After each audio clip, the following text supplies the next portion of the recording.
sila kanina, mga alas 7 ng gabi. Dumating ngayon alas 12:22. Ayan. Kanina nailagay ko na yung mga dala-dala namin dyan. Sakyan na yan. Tapos ngayon, sigaw-sigaw yung alaga ko. Yela-yela. Hindi mag-yela mo. Tapos na ako. Naghakot ng mga dala-dala. Dili na ba matulog guys pag hindi matapos ang trabaho? Ang orasan namin maani mo dating dito sa Sigik. Yan, paalis na naman kami. Pauwi sa lumang bahay. Yan ang bagong bahay dito. Yan mga kaya pala pumunta ng Egypt. Naghanap pala ng espesyalista na doktor na at gusto pang magbuntis. Paano hindi mabubuntis yan mataas ang sugar ng amo kong lalaki.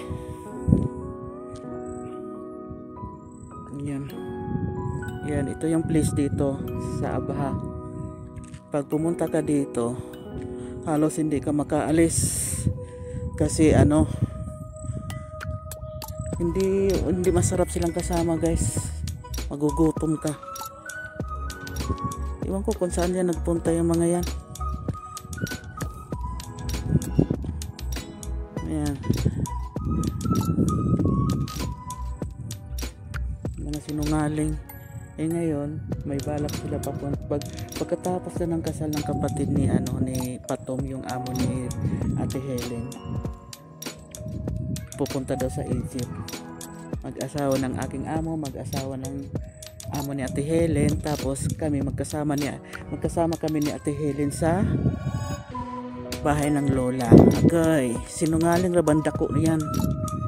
Sinungaling dako. Yung may bata doon. Pauwi na kami.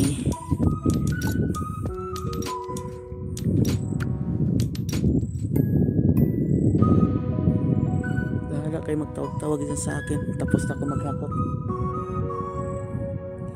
Alam na nila na wala na akong trabaho, no? Hindi nila ako isinama. Kala yata din na ako isasama.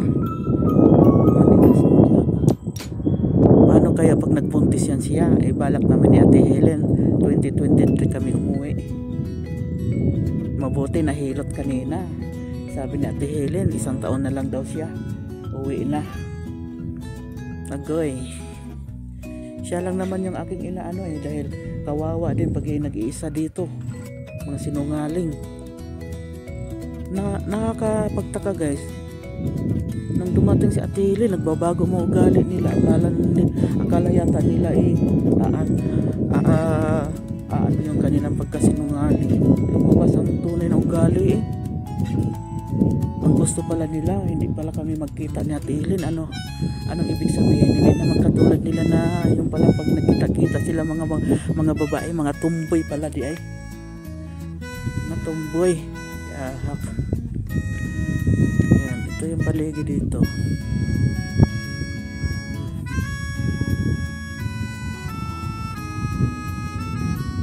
Hindi mo maintindihan ang siloso. Kung magsigimig katawan ni Ate Helen, iba na pala mga isip.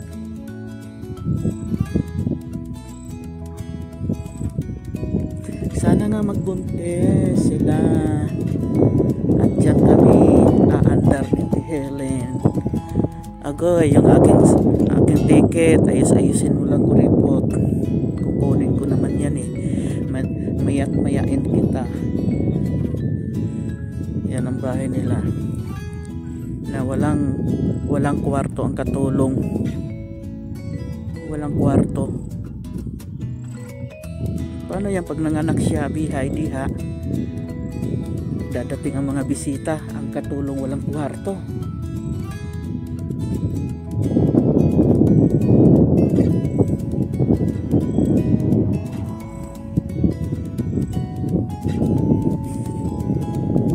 Yung amo kong buraot na hindi mo maintindihan.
Hello guys, huminto kami dito. Diyan. At kumain. Kumain kami. Anong pangalan yan? Arabic man eh. Dito kami sa Darb. Yan. Family entrance. Ayan.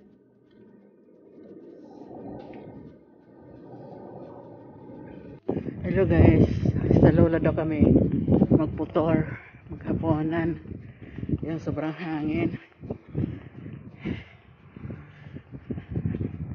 Busy na si Ate Helen. Ba't hindi natawag?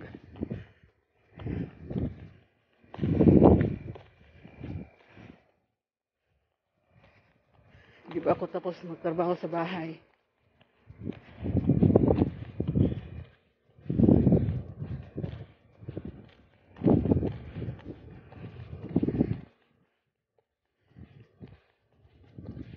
Nandito yung sasakyan ni Abu Alot. Atay ka. Ayaw na ibigay niya ang aking ticket.